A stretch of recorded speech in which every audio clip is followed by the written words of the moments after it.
नमस्कार, TV9 digital पर आपका स्वागत है। आपके साथ मैं हूं भविष्य त्यागी। वक्फ संशोधन बिल 2025 का कानून बनने का रास्ता जो है लगभग साफ हो चुका है, तय हो चुका है।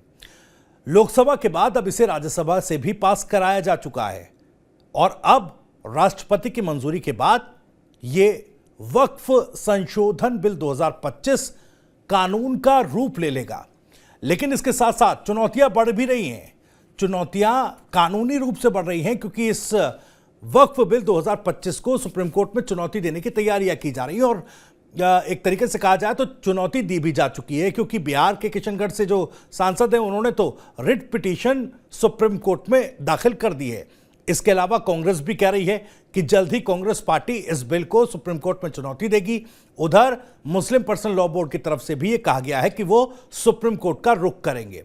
लेकिन यह भी समझना जरूरी है कि आखिर केंद्र सरकार की तरफ से लाए गए वक्फ संशोधन बिल 2025 का संवैधानिक पहलू क्या है और कोर्ट में संवैधानिक लिहाज से कब तक ये बिल जो है टिक पाएगा। इसी पर चर्चा करने के लिए मेरे साथ संजय कुमार चड्ढा जी जुड़ गए हैं, सुप्रीम कोर्ट के वकील हैं। सर, बहुत बहुत स्वागत टीवी9 डिजिटल पर आपका।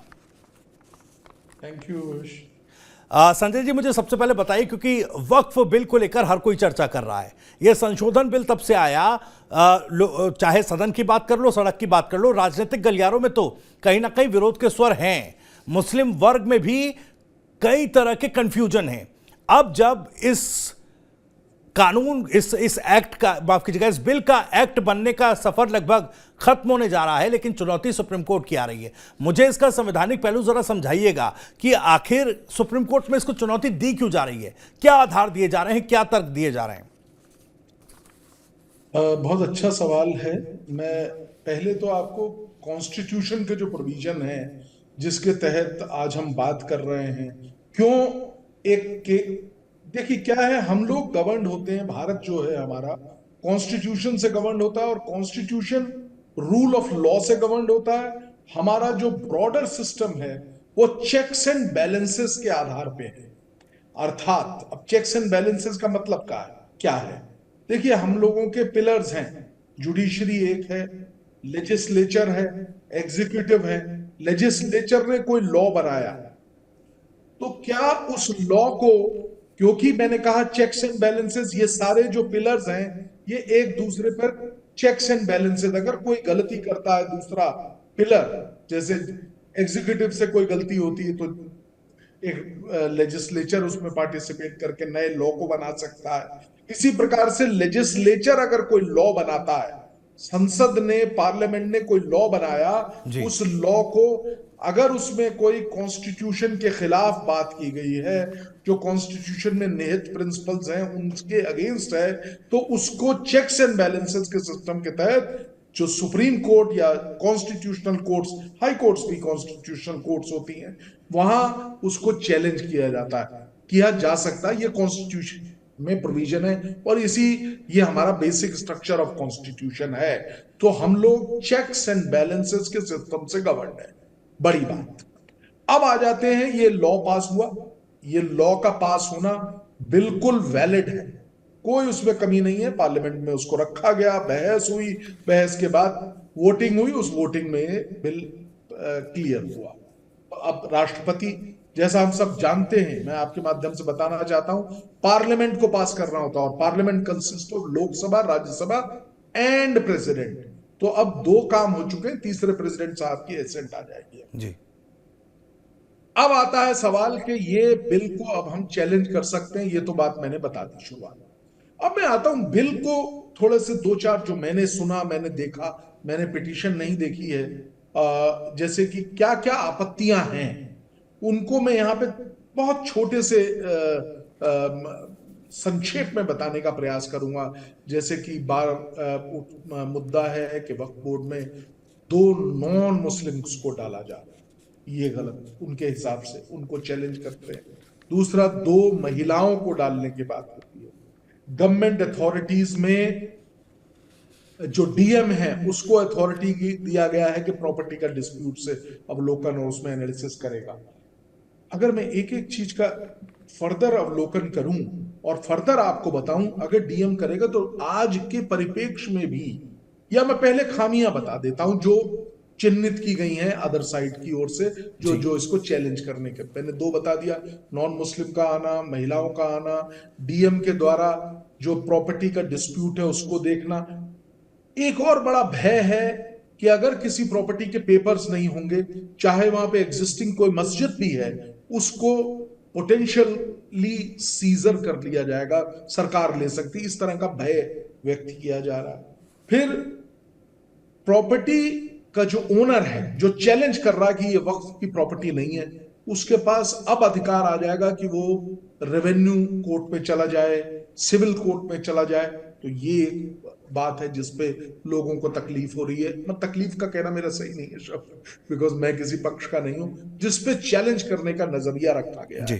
ट्राइब्यूनल के खिलाफ, जो वक्फ का ट्राइब्यूनल का कोई निर्णय है उसके खिलाफ, अब पहले वो बिल्कुल सर्वोपरि होता था, अब नए जो कानून है उसमें उसको हाई कोर्ट के समक्ष जा सकता है, वक्फ की प्रॉपर्टीज का सर्वे हो सकता है, ऑडिट किया जा सकता है, इस पे विपत्ति है, उस पे दिक्कत है। और एक बड़ा पॉइंट, और ऐसे में सीरीज ऑफ पॉइंट्स हैं, एक बड़ा और पॉइंट जो मेरे जहन में अभी आए, मैंने आपके समक्ष रखने का प्रयास किया, जो एक और बड़ा पॉइंट है वो है कि वक्फ बोर्ड सिर्फ दान में की हुई प्रॉपर्टीज को ही ले सकता है। तो इस तरह के कई पॉइंट हैं जिन पे कोर्ट के समक्ष, सुप्रीम कोर्ट के समक्ष इसको चैलेंज करने का प्रयास किया जा रहा है। बिल्कुल। प्रयास का मतलब किया जाएगा। मुझे मुझे बताइएगा संजय जी, जैसे आपने बताया तमाम बिंदु कि व्यवहारिक तौर पर क्या कुछ बदलाव होंगे, ये तो इस लॉ का व्यवहारिक पहलू है।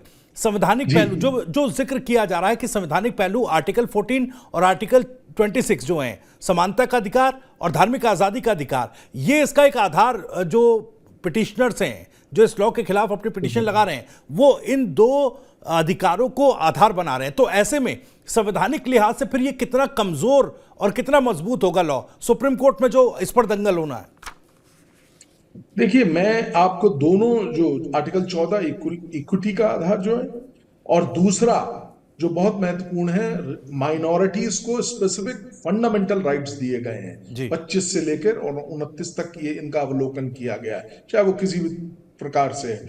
अब सिर्फ और सिर्फ ये देखना जरूरी है और महत्वपूर्ण भी है कि जो मैंने, जैसे अभी कुछ एक एग्जांपल्स मैंने दिए थे, वो सब में से कोई क्या किसी भी प्रकार से माइनॉरिटीज के जो अख्तियारात हैं, माइनॉरिटीज के जो राइट्स हैं, फंडामेंटल राइट्स हैं, उनमें दखलंदाजी हो रही है?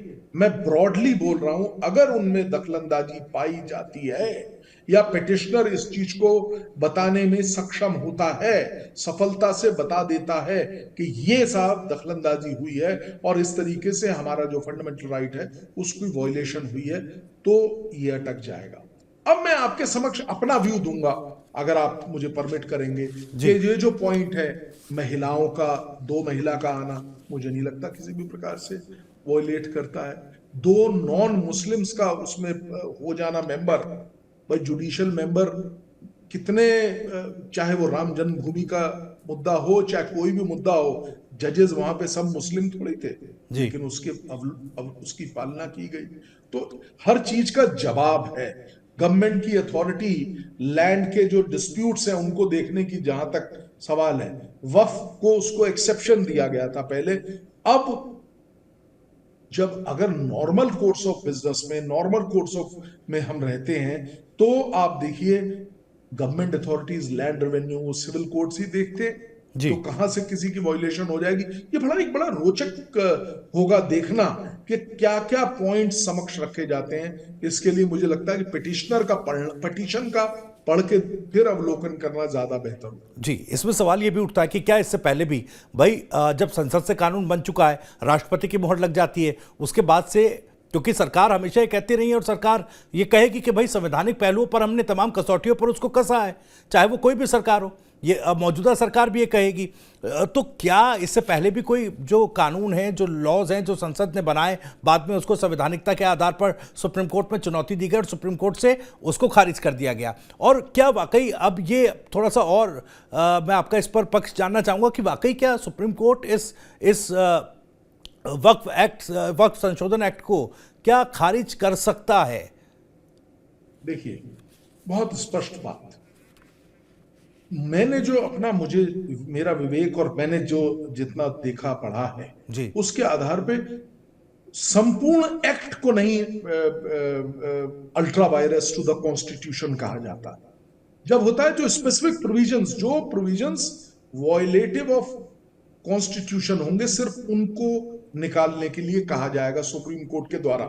जी इसलिए ये जो मैं अवलोकित कर पा रहा हूं, जो मैं सोच पा रहा हूं, उसके आधार पर बोल रहा हूं कि मेरे ख्याल से अगर कोई प्रोविजंस जो कि कॉन्स्टिट्यूशन के विरोधाभास करते होंगे, कॉन्स्टिट्यूशन के साथ नहीं होंगे, उनके कॉन्स्टिट्यूशन का विरोध करते होंगे, उस ऐसे प्रोविजंस को निकाला जा सकता है। अब जी आपका मूल सवाल कि क्या पहले ऐसा हुआ? ऐसा कई बार, लेकिन संपूर्ण एक्ट को थ्रो अवे नहीं किया जाता, उस पर्टिकुलर प्रोविजंस को हटा दिया जाता। अब मैं एक बड़ा रिसेंट एग्जांपल आपको दे देता हूं। देखिए, जो मेरे जहन में अभी अभी आया, कॉन्स्टिट्यूशन, एक पार्लियामेंट ने लॉ बनाया, साइबर एक्ट, जो साइबर एक्ट हम लोग बोलते हैं, उसका नाम कुछ और है। उस एक्ट को बनाया। उस एक्ट का एक प्रोविजन था जिसमें कि 66A दफा थी। आपको शायद याद होगा, कॉन्स्टिट्यूशन जब सुप्रीम कोर्ट के समक्ष गए, सुप्रीम कोर्ट ने कहा कि ये ultra vires to the constitution है, इस प्रोविजन को हटा दीजिए आप। तो एक्ट वहीं बरकरार रहा, वो प्रोविजन अब नहीं है। बिल्कुल, प्रोविजन जो बिल्कुल जो मूल अधिकारों को वॉयलेट करता है, उस तरह के प्रोविजन अगर है तो सुप्रीम कोर्ट उस लिहाज से देखता है और उस प्रोविजन को हटाता है, जैसा आप कह रहे हैं। मेरा आखिरी सवाल बड़ा जल्दी से, क्योंकि वक्त की पाबंदी है सर, थोड़ा सा जल्दी से जवाब दीजिएगा भाई। क्या अगर, चलिए ये तो हमने संवैधानिकता पर बात, बिल की संवैधानिकता पर बात कर ली इस लॉ के, लेकिन क्या अगर ये जो विरोध की याचिका है जो इसके खिलाफ लगी है, अगर इस तरह की याचिकाओं को सुप्रीम कोर्ट खारिज करता है तो फिर क्या विकल्प रहेगा? क्योंकि मुखर जो एक विरोध हो रहा है देश भर में, खासकर एक वर्ग में। देखिए, जहां तक मुखर विरोध का प्रश्न है, मेरा ख्याल है जब अगर अप्रूवल हो जाता है सुप्रीम कोर्ट के द्वारा, तो वो मुखर विरोध के दबाव में आके अगर सरकार वापस ले ले तो ले ले, नहीं तो ये कानून बना रहेगा। जैसा कि किसानों के एक्ट में हुआ था, जब विरोध हुआ, आंदोलन हुए, एक्ट बन गए थे, लेकिन उनको हटाया। चलिए, बहुत बहुत शुक्रिया संजय जी इस तमाम जानकारी के लिए और TV9 डिजिटल को अपना कीमती वक्त देने के लिए। तो फिलहाल जो वक्फ संशोधन बिल है वो दोनों सदनों से पास हो चुका है। अब लड़ाई सुप्रीम कोर्ट के अंदर हो सकती है और इस लड़ाई में किस पक्ष की जीत होगी, सरकार की तरफ से बड़ी मजबूती से इस बिल, सरकार एक तरीके से देखा जाए तो बड़ी मजबूती के साथ इस बिल के साथ खड़ी हुई नजर आ रही है। और अब जो मुखर विरोध है उसके चलते सुप्रीम कोर्ट का रास्ता लोगों ने अपनाया है। सुप्रीम कोर्ट पे किस तरह का दंगल आने वाले समय में देखने को मिलेगा, हर अपडेट, हर जानकारी आप तक लगातार पहुंचाते रहेंगे। देश दुनिया की तमाम खबरों को सबसे पहले जानने के लिए सब्सक्राइब कीजिए TV9 डिजिटल के तमाम प्लेटफॉर्म्स। नमस्कार।